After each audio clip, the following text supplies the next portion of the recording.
오늘은 좀 분위기가 좀 그렇습니다. 기분이 좀 이상합니다.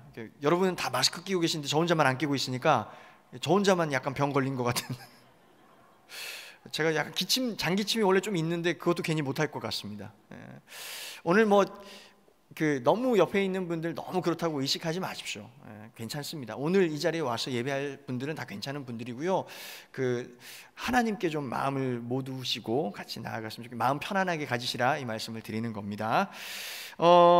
당분간 보셨다시피 찬양대가 찬양하지 않습니다. 안전을 위해서 찬양대에 서지 않는데 여러분 양해해 주시고요. 또 찬양대원들 원래 하시던 분들도 이번 기회에 조금 쉬면서 하나님께 예배로 더 깊이 나아가는 시간이 되시기를 간절히 바라겠습니다. 오늘 본문은 로마서입니다.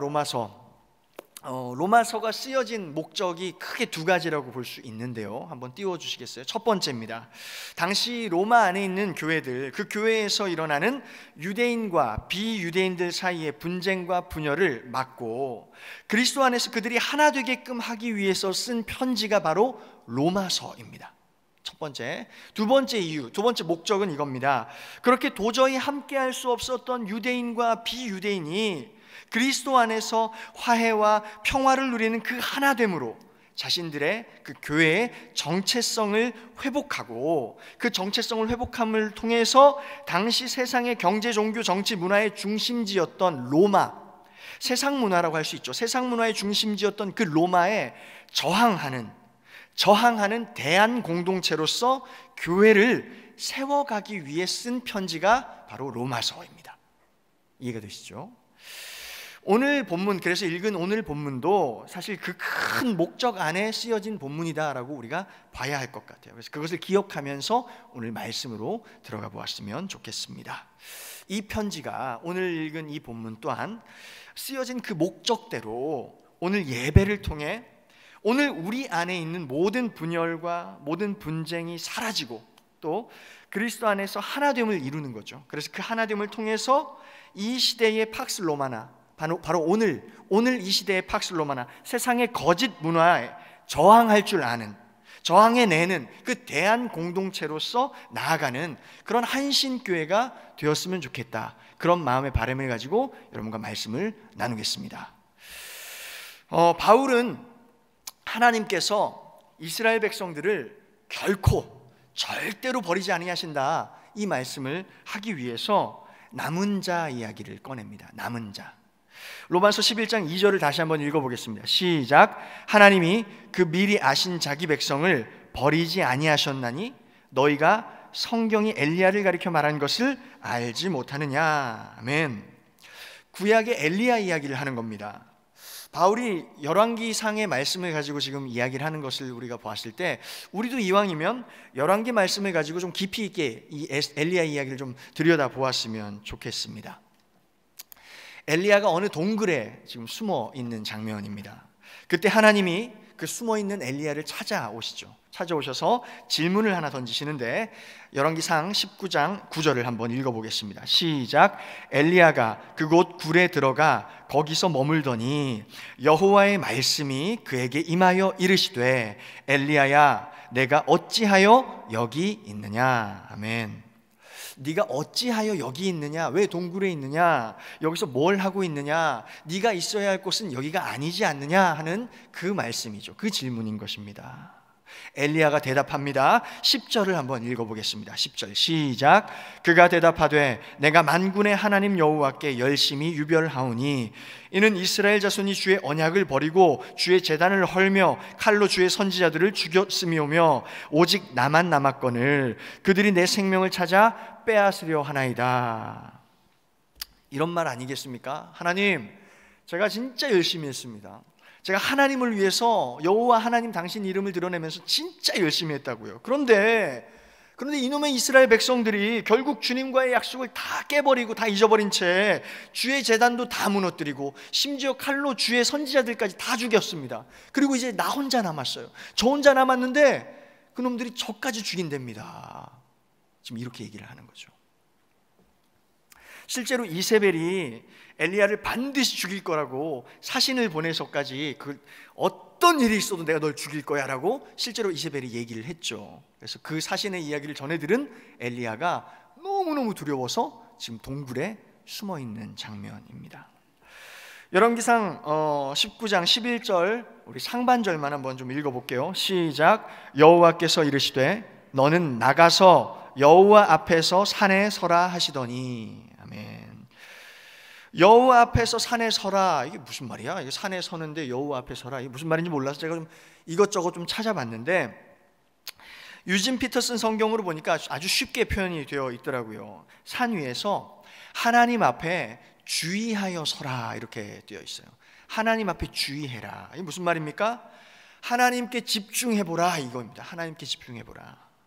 지금 네 마음을 어지럽히고 지금 네 마음을 두렵게 하는 그 수많은 다른 것들보다 지금 이 시간 너에게 말씀하실 나 여호와에게 집중하라, 이겁니다.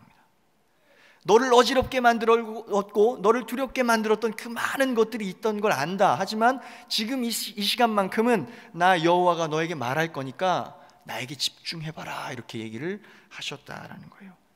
그렇게 말씀을 하시고서 하나님께서 엘리야에게 아주 특별한 광경을 보여주십니다. 11절 하반절부터 12절 한번 읽어보겠습니다. 시작. 여호와께서 지나가시는데 여호와 앞에 크고 강한 바람이 산을 가르고 바위를 부수나 바람 가운데 여호와께서 계시지 아니하며 바람 후에 지진이 있으나 지진 가운데에도 여호와께서 계시지 아니하며 또 지진 후에 불이 있으나 불 가운데에도 여호와께서 계시지 아니하더니 불 후에 세미한 소리가 있는지라. 아멘.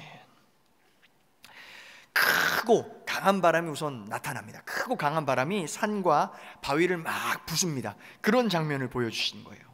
그래서 좀 유심히 이렇게 들여다봤더니 그 바람 가운데 하나님은 보이지 않는 겁니다. 하나님이 그 안에 없었던 거예요. 그 다음에 갑자기 구 하면서 지진이 막 일어납니다. 지진이 막 일어나서 그 지진이 뭐야 하면서 이렇게 살펴봤는데 그 안에도 하나님의 모습은 찾을 수 없었습니다. 이어서 마지막으로 뜨거운 불이 활활 일어났습니다. 근데 결국 그 안에서도 하나님을 발견할 수 없었습니다. 대체 무엇을 보여주시고자 하신 걸까? 뭘 말씀하시고자 지금 저 광경을 보여주신 걸까? 의아해하고 있는 엘리야에게 하나님께서 세밀한 음성으로, 세밀한 소리로, 이게 무슨 말입니까? 들릴 듯 말 듯한 그 세미한 소리로 다가오셨습니다.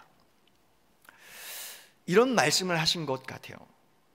나의 역사는, 나 하나님의 역사는 비단 네가 생각하듯이 그렇게 강한 바람이 산과 바위를 가르는 그런 방식으로, 혹은 거대한 지진, 뜨거운 불, 그렇게 눈에 보이는 어떤 그런 큰 힘으로만 역사하는 것이 아니다. 그것은 어쩌면 너의 기대이겠지, 어쩌면 너의 욕심일지도 모르겠구나. 그렇게 해주길 원하는 너의 마음은 내가 이해한다만, 하지만 그보다 이 시간에는 나의 세미한 음성에 한번 귀 기울여 봤으면 좋겠구나. 내 힘이나 눈에 보이는 어떤 능력이나 나타나는 그런 현상에 집중하는 것이 아니라 내 마음, 그리고 내 속뜻에 네가 한번 집중해보고 귀 기울여 봤으면 좋겠다, 이렇게 말씀을 하신다는 거죠. 우리도 가끔씩 경험할 때가 있습니다. 내가 기대하던, 우리가 다 기대가 있어요. 하나님을 향한 기대가 있는데 내가 기대하던 그 하나님의 역사가 내 눈에 보이지 않을 때에, 분명히 여기 계실 것 같아서 내가 일로 왔는데 이곳에 나타나지 않으시는 것처럼 보일 때에, 바로 그러할 때에 평소처럼 우리가 안타까워하고 그저 실망하고 포기하는 것이 아니라, 보이지 않아도, 우리 눈앞에 보이지 않더라도 여전히 우리에게 들려주고 계신 세미한 음성, 비록 우리가 집중하지 못해서, 하나님께 주목하지 못해서 듣지 못했지만 끊임없이 우리를 향해서 세미한 음성으로 들려주고 계신 그 음성을 우리가 듣는 그런 우리가 되면 좋겠다. 그 음성 안에서, 세미한 음성을 듣고서 그 안에서 다시금 올라오는 새 힘을 얻고 또 나아가야 할 새로운 방향을 부여받는 그런 저와 여러분이 된다면 너무너무 좋겠다. 어쩌면 그 도전을 우리에게 던지고 계신 게 아닌가 하는 생각을 해보게 되었어요. 13절을 여러분 성경 눈으로 한번 보시겠어요? 13절을 보면 그 세미한 음성을 들은 엘리야가 그제서야 겉옷으로 얼굴을 가리고 굴 어귀로 이렇게 나옵니다. 마치 여러분 지금 마스크 끼고 이렇게 나온 것처럼 이렇게 가리고서 굴 어귀로 그냥 나온 거예요. 완전히 나온 거 아닙니다. 그렇게 굴 어귀에 섰는데 하나님께서 다시 질문을 하십니다. 어찌하여 네가 여기 있느냐라고 질문하세요. 아까 이미 했던 질문 또 한 번 하시는 거예요. 어찌하여 네가 여기 있는 거냐? 네가 있어야 할 자리는 여기가 아니지 않느냐? 네가 할 일은 그저 여기 숨어서 누군가를 두려워하거나 억울해하거나 원망하는 것이 아니지 않느냐? 이렇게 질문하시는 거예요. 또 한 번 얘기하시는 거예요. 근데 물론 엘리야가 보셔서 아시겠지만 정신을 못 차리고 똑같은 대답을 합니다. 저는 충분히 열심히 했는데요. 저는 충분히 열심히 하나님 위해서 열심히 했고요. 이게 다 이스라엘 백성들 때문이라고요. 그들이 언약을 다 버린 거고요. 그들이 제단을 다 무너뜨렸고 그들이 심지어 선지자들도 다 죽였다고요. 그리고 이제 저만 남았는데 저도 죽이려고 한다고요.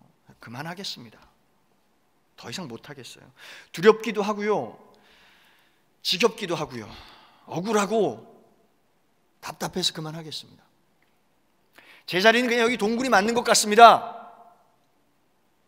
그렇게 얘기하는 장면이죠.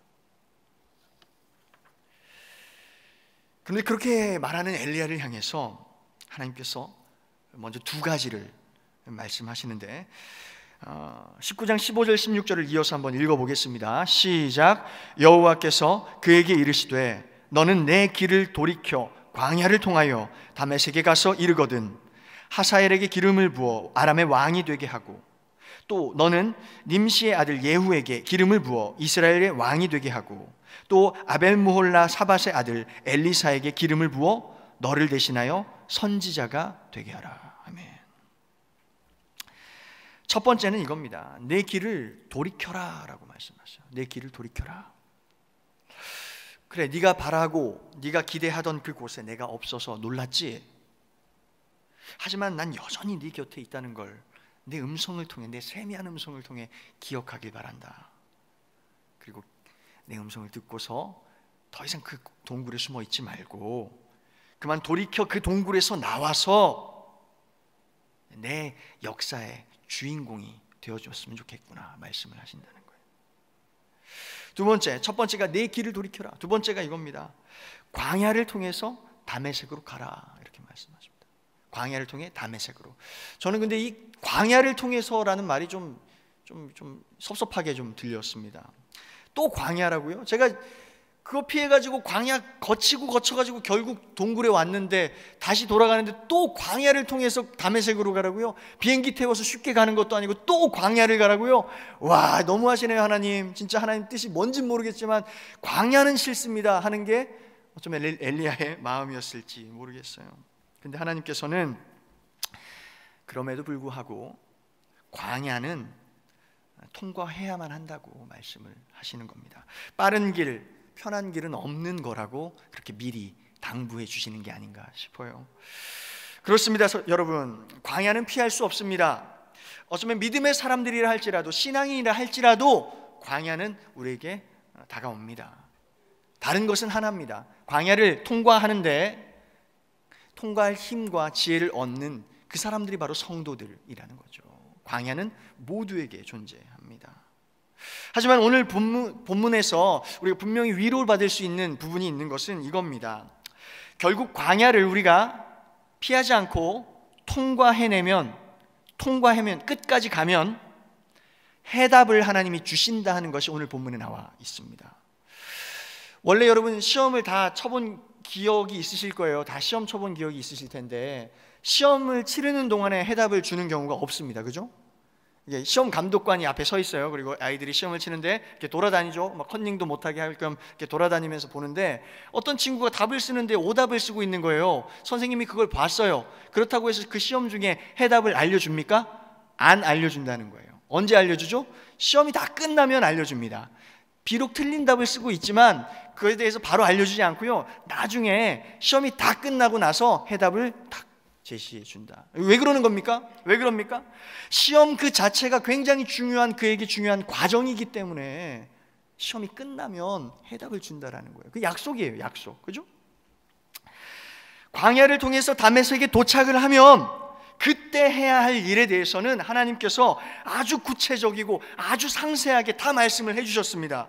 누구를 왕으로 세우고 누구에게 기름을 부어서 네 다음 선지자로 세우고, 이 모든 것들은 아주 상세하게 다 말씀해 주셨어요. 그런데 그것은 하나님께서 알려주실 것이고 그대로 하면 되고, 나중에 그 전에 우리에게 도전으로 삼고 우리가 해야 할 건 딱 두 가지입니다. 첫 번째 한번 띄워주시고요. 1번 읽어보겠습니다. 1번 시작. 길을 돌이키는 것. 이게 첫 번째예요. 길을 돌이키라는 거예요. 두 번에 걸쳐서 동굴에 숨어있는 엘리야를 향해서 네 자리가 거기가 아니잖아, 나와, 길을 돌이켜 하며 말씀하신 게 1번 길을 돌이키는 것. 두 번째 2번 읽겠습니다. 시작. 광야를 통과하여 다메섹에 도착하는 거예요. 광야를 통과해서 너무너무 가기 싫거든요. 하지만 하나님의 뜻이 있는 그곳이니까, 목적이 있는 그곳을 향해서 광야를 거쳐서라도 다시금 가는 것, 도착하는 것, 이게 우리가 해야 할 일이에요. 그 다음에는 도착하고 나서 할 일에 대해서는 하나님이 그 과정 가운데 다 알려주신다. 아주 상세하게 알려주신다는 거예요. 그래서 우리가 할 것은 두 가지다. 마지막으로 마지막 이 말로 하나님께서 엘리야를 격려하시는데, 오늘 로마서에도 나오는 핵심 본문이라고 할 수 있어요. 18절을 한번 읽어보겠습니다. 18절 시작. 그러나 내가 이스라엘 가운데 7,000명을 남기리니 다 바알에게 무릎을 꿇지 아니하고 다 바알에게 입맞추지 아니한 자니라. 아멘. 하나님께서 이렇게 말씀하십니다. 7,000명이 남아있다라고 말씀하십니다. 7,000명이 남아있다. 혼자가 아니라는 겁니다, 여러분. 혼자인 줄 알았는데, 그래서 포기하고 싶었는데 사실 혼자가 아니었다라는 겁니다. 바알에게 무릎을 꿇지 않은 7,000명이, 우상에게 무릎 꿇지 않은 7,000명이 남아있음을 하나님이 보게 하신 겁니다. 이후에 엘리야의 선택과 이 엘리야의 삶이 어땠는지 여러분 기억하시죠? 엘리야는 이후에 다시금 돌아갑니다. 돌이킵니다. 돌아가서 그들, 바로 그 하나님 말씀하신 7,000명과 함께 살아계신 하나님을 선포하고 하나님의 역사를 증언하며 증명하며 살아냈습니다. 그러다가 훗날에는 여러분 잘 아시다시피 회오리 바람을 타고 하나님 곁으로 가는 그 영광을 누리게 되었어요. 그게 엘리야의 삶이었습니다. 사랑하는 여러분, 오늘 이 말씀을 통해서 다시 한번 우리가 기억할 것은, 바울이 지금 이 엘리야 이야기를 가져다 썼는데 바울이 이 엘리야 이야기를 통해서 무엇을 하려 했는가? 저는 그것을 여러분과 나누고 싶은 겁니다. 무엇을 하려 했는가? 다름이 아니라 로마에 있는 그 교인들, 그 성도들을 격려하고자 했다. 그래서 이 엘리야 이야기를 했다라는 겁니다. 로마서 11장 5절 다시 한번 읽어보겠습니다. 시작. 그런즉 이와 같이 지금도 은혜로 택하심을 따라 남은 자가 있느니라. 아멘. 이와 같이 지금도. 저는 이게 중요합니다. 이와 같이 지금도. 제가 일부러 로마서의 본문을 택했어요. 이것을 여러분과 나누고 싶어서. 이와 같이 지금도. 이와 같이 지금도 로마 교회에도, 또 오늘 우리 한신 교회에도 은혜로 택하심을 따라서 남은 자가 있는 줄로 믿습니다. 오늘도 하나님의 그 세미한 음성을 들으시는 저와 여러분 되었으면 좋겠어요. 돌아보시고 확인하시고 발견해냈으면 좋겠어요. 무엇을요? 누가 남은 자일까? 분명히 말씀 가운데 남은 자를 우리에게 주셨다는데, 지금은 남겨두셨다는데, 이처럼 이와 같이 지금도 남은 자를 남겨두셨다는데 그게 누구일까? 찾아내시는, 그 세밀한 음성 가운데 찾아내시는 그런 저와 여러분이 되면 너무너무 좋겠다. 그런 마음으로 제가 열심히 말씀을 준비해 본 거예요. 남은 자, 여러분, 남은 자 할 때 저는 가장 먼저 생각난 사람들이 바로 다음 세대들이었어요. 다음 세대들, 우리 교회 학교 아이들, 그리고 우리 청년들, 분명한 남은 자들이죠. 맞죠? 특별히 청년들, 여러분, 저들은 지금 준비하고 있습니다. 건강한 신앙으로 공동체를 세워나가겠노라 부단히 노력하고 있습니다. 그게 정말 청년들의 모습입니다. 우리 청년들은 여러분 흔들리지 않습니다. 아니, 이렇게 말해도 될 것 같아요. 단 한 번도 흔들린 적이 없습니다. 제가 본 일에 한 번도 흔들린 적이 없어요. 아무리 교회가 어수선하고 아무리 어지럽다 해도 저들은 흔들리지 않습니다. 관심이 없어서가 아닙니다. 교회에 어떤 일이 일어나고 있는가, 어떤 문제가 있는지 몰라서가 아니에요. 제가 끊임없이 얘기합니다. 청년들을 향해서 관심을 가지라고, 똑똑히 보라고. 지금 어른들이 어떻게 하시는지를 여러분이 유심히 보시고 또 똑똑히 보시고 찾아내라고. 앞으로 여러분들이 무엇을 어떻게 해나가야 하는지를 그것에서 찾아내라고. 그것이 바로 교회를 사랑하는 마음이고, 그것이 바로 교회를 지키는 일이라고, 바로 너희들이 대안이라고 제가 그렇게 매주 얘기합니다. 제가 햇수로 5년째 지금 청년들과 함께하고 있습니다. 보니까 이제는 청년들도 아는 것 같아요. 본인들이 어떤 존재인지를, 어떤 남은 자로서 어떤 역할을 해야 하는지를 이제 조금씩 아는 것 같아요. 우리 청년들이 얼마나 한신교회를 사랑하는지 여러분 아십니까? 여러분만큼 사랑할 겁니다. 얼마나 사랑하는지 아십니까? 자부심 가질 만한 교회, 한신교회 만들기 위해서 정말 열심히 노력하고 있습니다.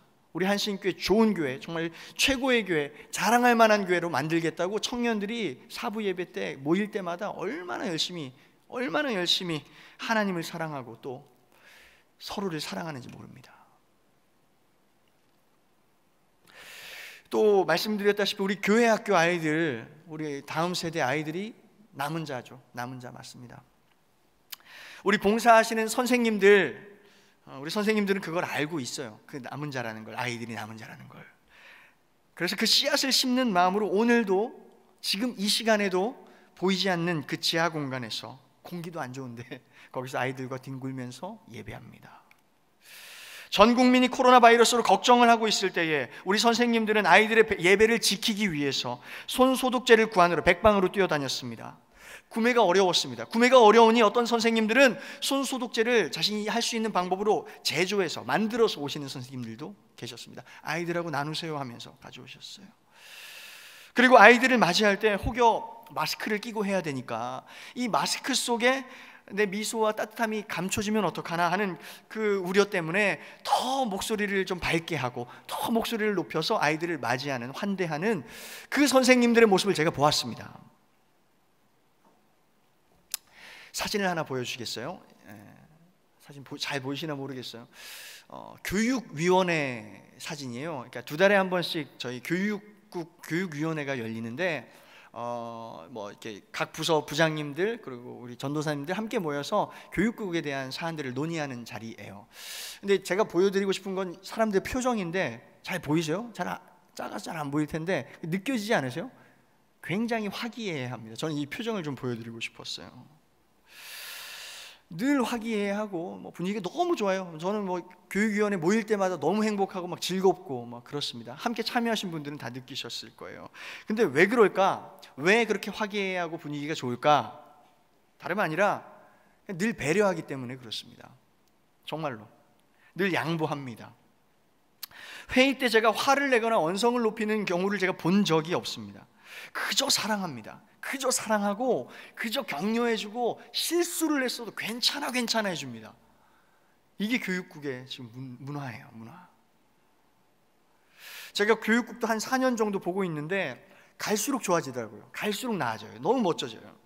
처음에는 이런 분들도 계셨어요. 아우 지하라서 불편합니다. 지하에서 애들 공기도 안 좋은데 맨날 어른들 지들은 막 공기 좋은 데 있고 애들 막 처박아 놓는다고 막 이런 불평도 나왔어요. 근데 지금은 뭐라고 하시는지 아세요? 지금은 이런 말 하십니다. 지하가 천국입니다. 이렇게 얘기해요. 지하가 천국이래요. 그 평화, 그 사랑, 그 배려, 섬김, 양보, 그 미소, 그 따뜻함, 이걸 보며 자라나는 아이들은 어떨까요, 여러분? 상상해 보세요. 그 선생님들과 함께 그것을 배우고 자라나는 아이들은 어떻게 될까요? 제가 분명히 저는 다음 세대의 희망이 있다고 봅니다. 이건 믿을 필요도 없어요. 왜냐하면 와보시면 그게 보여요. 제가 오늘 주보에 보면은 교회 학교에 대한 소개가 나와 있습니다. 여러분 꼼꼼히 읽어보시고요. 여러분의 자녀들, 여러분의 손주들, 또 교회 학교, 또 우리 청년부에 보내주십시오. 정말 하나님 사랑하는 마음, 또 교회를 사랑하는 마음으로 열심히 준비하고 있어요. 다음 세대들은 준비하고 있다고요. 함께 대안 공동체를 만들어 가는데 여러분의 자녀들도 함께 해야지 않겠어요? 여러분 꼭 열심히 읽어보시고 보내주셔도 좋겠다. 아니, 전 자신합니다. 정말 자신해요. 우리 교회 시설이 조금 그렇다 한들 괜찮아요. 선생님들이 우수합니다. 자신할 수 있어요. 그렇습니다. 여러분 보셨다시피, 제가 소개해드렸다시피 지금도 남은 자들이 있습니다. 그리고 남은 자들이 있다는 것은 교회에 희망이 있다라는 것 아니겠습니까? 저는 오늘 여기 계신 여러분들을 이렇게 부르고 싶습니다. 오늘 이 시대의 엘리야 여러분, 여러분들을 엘리야로 오늘 부름 받으셨어요. 엘리야 여러분, 이제 여러분 어떻게 하시겠습니까? 남은 자들이 있다는데 여러분 어떻게 하시겠냐는 겁니다. 당시 동굴에 숨어있던 엘리야를 향해서 던지셨던 하나님의 질문이 오늘 여러분을 향해 있는지, 또 저를 향해 있는지도 모르겠습니다. 여러분 혹시 제가 왜 여기 한신교회에 여태껏 남아있는지 아십니까? 제가 한 번도 말씀드린 적이 없죠. 심지어 제가 지금 저희 목사님들이나 저랑 다 똑같은데 무임 목사로 왜 지금까지 남아있는지 아십니까? 저 개인적인 이유를 좀 말씀드릴게요. 다른 게 아니라 저는 청년들하고 약속한 게 있어서 그렇습니다.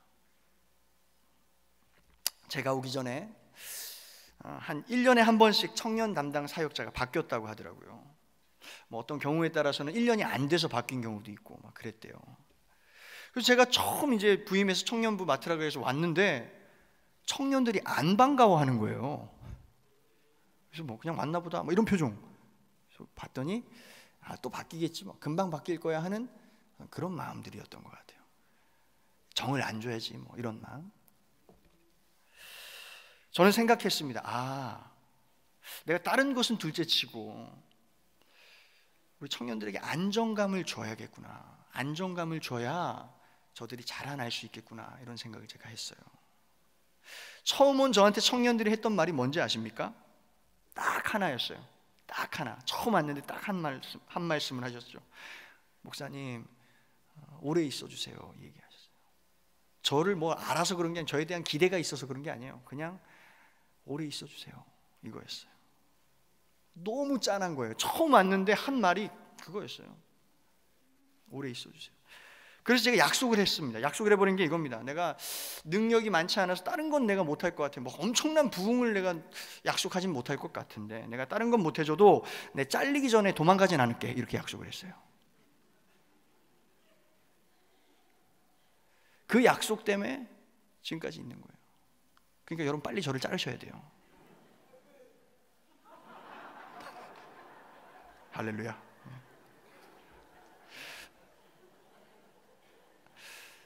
사랑하는 여러분, 여러분이 우리 다음 세대 남은 자들, 그들을 위해 노력해 주실 것은 다른 것이 아닙니다. 안정감을 주시는 거예요. 안정감을 주십시오. 그건 우리가 해줘야 되는 일이잖아요. 다음 세대 열심히 지금 준비하고 있다고요. 안정감은 우리가 주는 거죠. 저를 포함해서 우리 목회자들, 우리 사역자들은 바뀝니다. 금방 이제 하나님의 때가 되면 바뀔 거예요. 나갈 거예요. 언젠가 간다고요. 하지만 여러분들은 여러분들의 자녀들과 그 다음 세대 남은 자들과 함께 계속해서 함께 할 것 아닙니까? 그러니 부디 제가 부탁드리고 싶은 것, 청년국 담당 목회자로서 또 교육국 담당 목회자로서 간곡히 부탁드리고 싶은 것은 우리 남은 자들, 다음 세대 남은 자들에게 안정감을 좀 주십시오. 부탁드리겠습니다. 그것을 위해서 노력해 주십시오.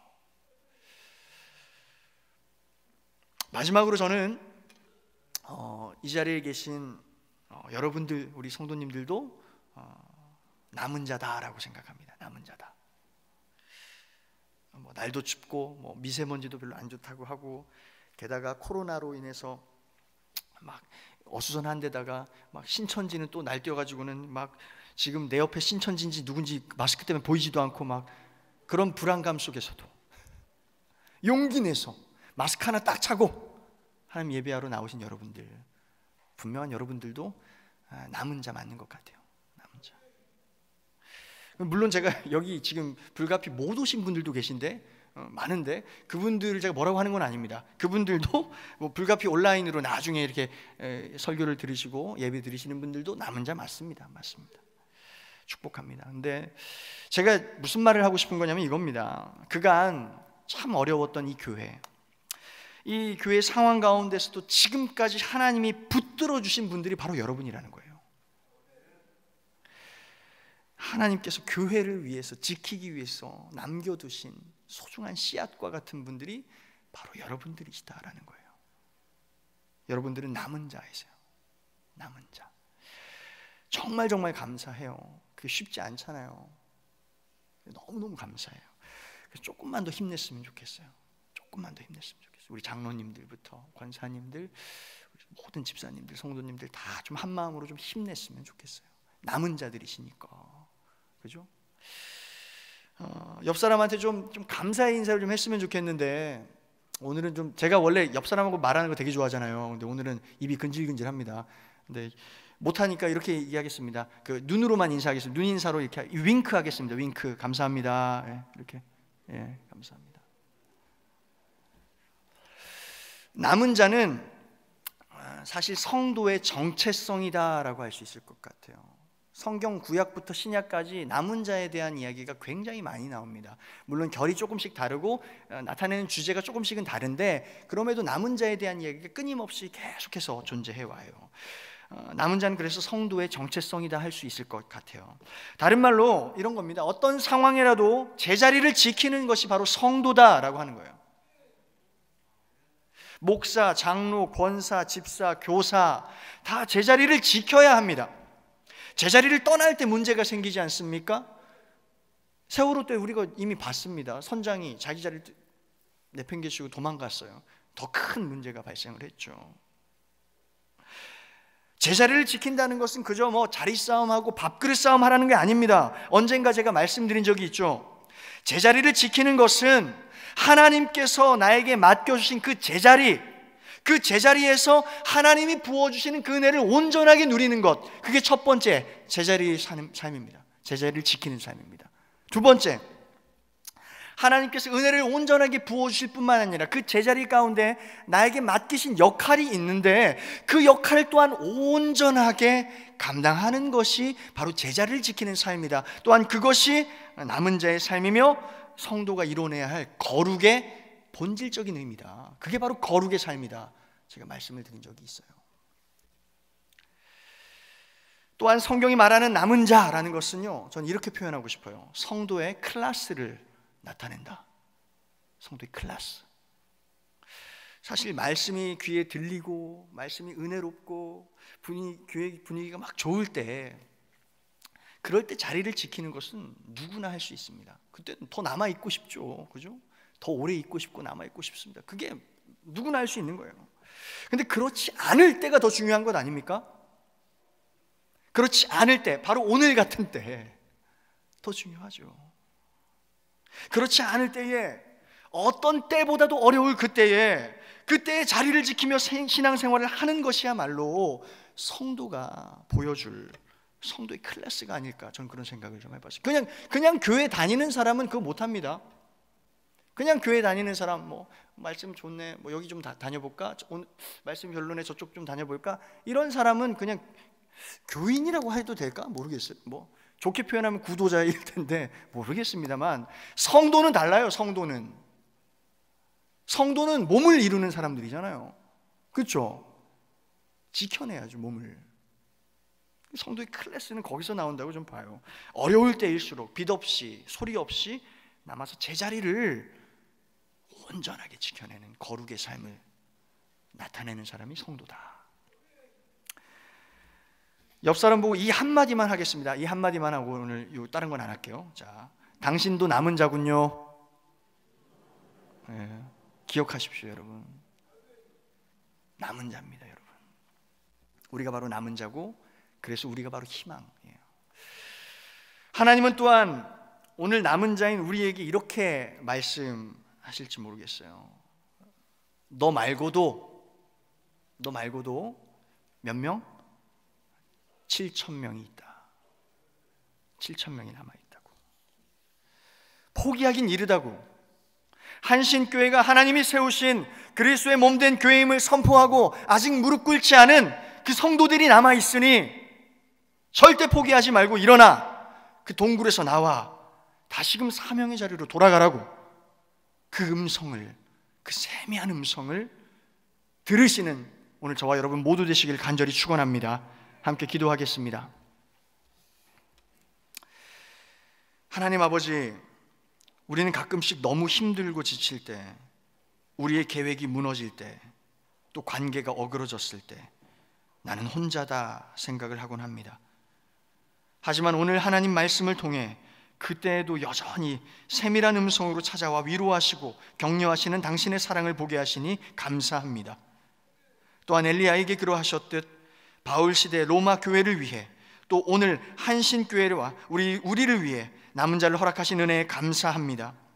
서로가 서로에게 남겨주신 남은 자임을 기억하게 하여 주시고 동역하게 하시어 오직 하나님의 선한 뜻만을 이루게 하여 주시옵소서. 그렇게 하나 되어갈 때 이 시대의 우상과 거짓 문화에 저항하는 대한공동체로서 선한 영향력을 끼치는 한신교회가 될 줄로 믿습니다. 지금 세계가 두려움과 공포에 떨고 있습니다. 우리가 이 시대의 남은 자 되기를 원합니다. 아파하고 두려워하고 있는 이웃들에게 하나님의 소망을 전하고 움츠린 자들에게 넉넉한 사랑을 나누며 이 땅을 치유해 나가는 예수 닮은 치유자들로 우리 모두를 사용하여 주시옵소서.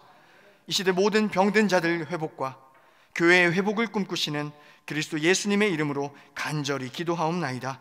아멘.